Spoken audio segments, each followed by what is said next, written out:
So guys, when I say that P2P is bigger than them, I'm not just talking. So P2P made a statement that every corrupt leader should be punished by death. Ever since he said that thing, APC members have been on the run, trying to tackle him from different angles because of the statement he made. And they know how guilty they can be if that is being implemented. By the way, guys, take a look at this analysis from TVC News. I'll be with you guys in a minute.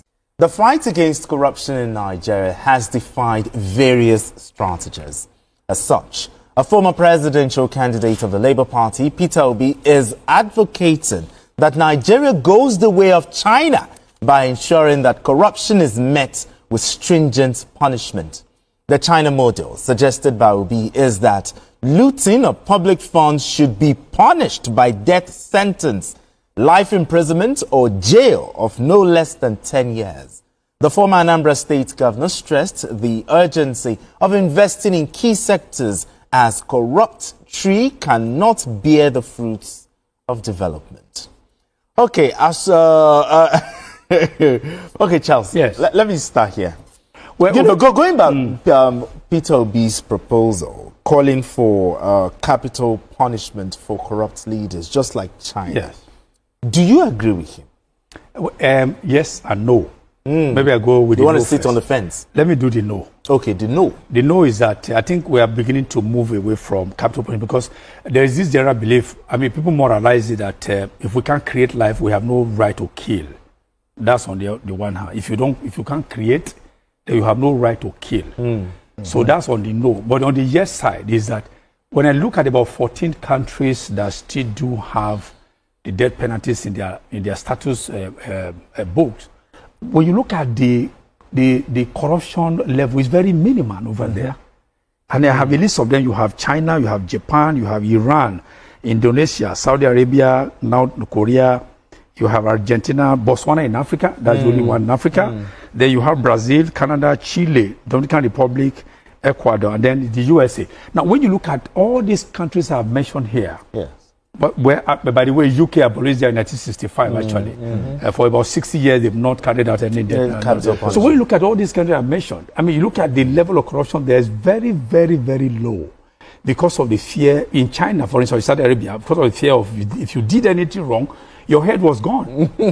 Your head was gone. So can there be maybe a middle of the road? We will borrow from this and borrow from this. No, I think you said that it depends on the amount you Yes, it says so. Yes, you so exactly. Depends yes, on exactly. the kind of... Can there be a hybrid of something? Maybe not death penalty, but a punitive measure that are heavy, not to serve as a deterrent. Maybe that, because, as I said, the world is moving away from capital punishment. But again, if you move away from it, has it helped you in the fight against corruption? Look at Africa. We don't have death penalty apart from Botswana. That's in Africa.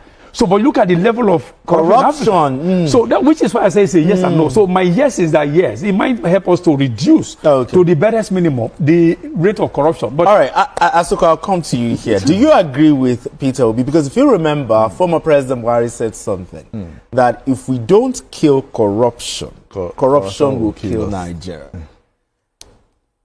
First of all, let me ask you: do you agree with the former presidential candidate? Just like Charles said, yes and no. You also want to sit on the fence? The thing is, I will say no. No. Okay. Because death penalty, just like he said, when you don't have the power to produce life, you cannot take life. That is it. Okay. There are things and ways at which you can help reduce corruption. If we strengthen our judiciary, because so many people do not believe that, he's also one of them who don't believe that our judiciary can, have that strength to deliver. But if we strengthen our judiciary, if we strengthen our judiciary, corruption will reduce. But you know that when... Now, this is how I want to, because in every democratic setting, you have the lawmakers. If the lawmakers, are there and they are giving us laws, stringent laws, he has said something about 10 years or life imprisonment. Okay. I think I prefer that than taking life. But another thing, gentlemen, if you say life imprisonment, and that life imprisonment, you still add some other conditions to it and say somebody has been Very caught heavy penalties. Somebody has been, caught stealing. The judiciary should make sure that they finish this case in 1 month. Okay. And if you are found, you go for life imprisonment. And all the proceeds of crime everything that is around you, including your family members, confiscated. Should be confiscated. That is what they do in China. Okay. You understand? Okay. Everything around you, something that is so that once you see anything corruption, you will run away. Okay. It might not be you leaving the world, but at least something that by the time you are in prison, even when you are in prison, they can even add that hard labor. But they say hard labor. You But understand? another thing, gentlemen, is when public servants embezzle money meant for health care, meant for education, you're not just stealing the money, but you're stealing lives. You're stealing opportunities. You're stealing future. But another thing I want to ask you, gentlemen, is there a one-size-fits-all approach in dealing with corruption? It's difficult in Nigeria. For now. The cure-all. The cure-all would have been the death penalty, has been suggested by but which of course I said as a yes, no. But again, apart from adding to, let me build upon what he said. The judiciary is one of the aspects. It's an integral part of the whole level of fighting. But I think that there is a loose corporate governance. Now, if you tighten corporate governance and make stealing difficult, so it is cheaper for preventive than curative, as they say. It's cheaper for you to prevent than trying to look for cure. Because somebody will be caught, you now have to be paying police to do those. Because you are somebody stole money, you are still spending money to get the person, whatever. But if you prevent, for instance, I'm not going to mention brand, but it's a federal government agency. I drove there with a friend of myself, wanted to set up a company. Someone don't recommend me. Charles, what are you doing here? You should have a laptop. Go home and do that. You register a company by yourself. I said, but I'm not a notary public. He said, it doesn't matter. Do you know that truly I have to register a company for my sister-in-law, a limited liability company I registered, and the certificate was sent to me. Now, there was no human interface. I didn't have to say, somebody would say, carry file from one place to the other, which of course used to be. So that's where a proper corporate governance has been put in place to reduce, if you can't eliminate, but reduce the human interface. If there is this human interface, somebody will be asking you, happy weekend. Now, happy weekend, it means something. It means a lot. So if you eliminate the incidence of human interface, make everything, just make everything to be digital and all. Internet, just as I mentioned example. You pay online. You do all this one. They all right, gentlemen. I think the Holy Book says that when the Lord marks iniquity, nobody will stand. Who shall stand? Okay, good.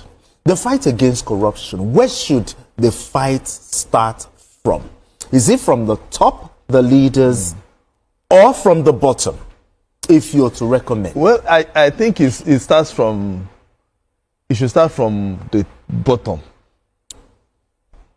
Okay, top approach. Yes, why? Because we are the bottom are the ones that make those at the top. We are the people that elect those at the top. If we are not, for instance, don't you think if it starts from the top, it will inspire? I disagree with you. Because listen, everybody keeps saying the leaders are always corrupt. They're always corrupt. But we do you know that we too, we are the ones that also make them corrupt? Let me tell you. Take for instance, ask most of the lawmakers, most politicians. They will tell you that anytime they come to the house, when they say, okay, XYZ, we want to build a school for you, or I'm going to build a school for you, I'm going to do this. Our people, most of the people will say, no, I do not want to give us the money. So how do you do you now want the politician to give you the hospital? How do you now want the politician to give you the school? If not because we are asking for money. Some people say, oh, we are the ones that weaponize, the politicians that weaponize poverty. But if the politician is saying, I want to build a school, I want to build a hospital for you. And you're saying, no, give me money. Then who do you blame? And then if the politician is saying, okay, I've not gotten, maybe I look XYZ. And then don't forget, some people feel that once someone is a lawmaker, somebody who is going to make law. That person it means that he has gone to Abuja to go and pack money. Exactly. We have forgotten that he's making laws for us. And that is, we need to, the only thing I feel is just, we need to start changing our mindset. We should not see our politicians, yes, I know that now, it will take a long time for politicians to change their attitude, the way, the values, everything. But we, below, we must start thinking like, like we are not, because I know Charles will say we disagree, but my own, I feel that we must start from ourselves. We must start from ourselves. No, we can. We can, because if a politician is taking, if he's taking forever for him to change, is it people that look up to them that will change? The man, he said, the community talked about want to give a hospital. They said no. They know that politician is a thief. They know that. They know that this person don't mind him. This project is talking about now. You may say it's about 5 million. Only God knows how much it's going to take. Let's give us our own first. I'm telling you. I have 2 examples to give about how to fight it from the top to bottom. Talk to me. 2 examples. Number 1, I have an example in the late Murtala Mohammed. Some of us were toddlers that time. Was very small. When Murtala Mohammed came to power through a purge or something, in 75. he purged himself first. He purged himself first and began to. So you couldn't pin anything on him. So when you are working with someone, you know the person, you can't find anything on you yourself. By default, you repair your impropriety. Number 1. Number 2, I told I have 2 examples. The second example is, although that one became I don't know, somebody said body language became body odor. Something. PMB. When PMB was sworn in, was inaugurated in 2015, for about 6 months, everybody was afraid because they said, remember this body language? Everybody's afraid because we don't know what this man. So you see that everybody was looking up to him. I said, this man is incorruptible. So if I did anything wrong, I could be hanged for it. It was later when they tried, everybody else, this is business as usual. So if you want corruption, fight against corruption to be more effective, it has to be start from the top. Those who are there should better purge themselves, clean up the image to say that they are not stealing. Then those who are saying, if they are not saying, we can also steal. But if they know they steal, the people don't steal. All right, gentlemen, I still feel that it should start from the bottom. Because before you see a politician, it starts from the society. That is why you have 2. That is why it seems to you that you have 2 sets of laws. You know, one, if somebody steals a tuber of yam, for instance, he goes to jail, but somebody steals about 100 billion. Then you are talking about a plea bargaining. Come on. All right. Now, some would say that whether it starts from the top or the bottom, let it just start. It should start from now. Another thing is, I've heard arguments that instead of hounding corrupt persons, let us strengthen our institutions. That when we strengthen our institutions, corruption will die. Yeah, which is what I talked about Do you agree with that? No, of course, we need to strengthen our institutions because if what we usually have now is that people just tend to look at other people for them to be able to decide. Don't look at if the EFCC is strengthened and the EFCC wants to do its work, it shouldn't be saying, I want to call one person before I take decision. not looking at the individual. Same with judiciary. That's why I say the judiciary. Yes, exactly. You understand? Strengthen the judiciary. Well, once you strengthen the judiciary, anybody that steals, whether the person is anybody, whether governor, president, anything, no matter how highly placed. Yes. Can I also disagree with you? You want to disagree with that too? When the institution is strengthened, everybody will know that it is the institution that will deal with the person. Exactly. It's the institution. And from years to years, from generation to generation, is that same institution that will deal with that. But there are people, people are in those institutions. Apart from all right, talk to me. Why I said disagree with me that it's a good thing to strengthen institutions. But how can you strengthen an institution where in that institution the head institution is appointed by the president, for instance, or the government? No, that's how I'm going.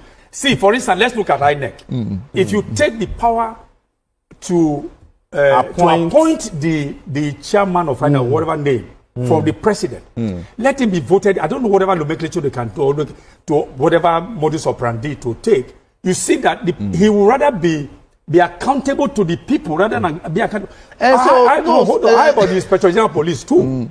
Okay, there's supposed to be a people's police, but the president will be the one who will also appoint him. So if you want to strengthen the institution, they say who pays the pipe, who pays power. And so what I'm saying, strengthening the institution, you must also take the power from a single person to appoint. Yes, to good. a But the college, thing maybe is, a college. now what I'm talking about Yes. is if there is an institution, Yes. and you want that institution to be effective. Well, I'm only giving you a way yes, to I'm strengthen telling the you, thing. yes. Now, so if you want that institution to be strengthened, we must also find ways of making it strong. Which is why I'm giving this so factors exactly. and So all if you feel that the president is going to interfere, remove the powers from the president. If you want it to be voted for, or the person you want the person to be, fine, we put it there in our laws. Okay. That anybody that wants to come, we do a background check. We are going to vote for the person, or maybe the lawmakers will be the ones. You understand? But the thing is, that institution has to be protected.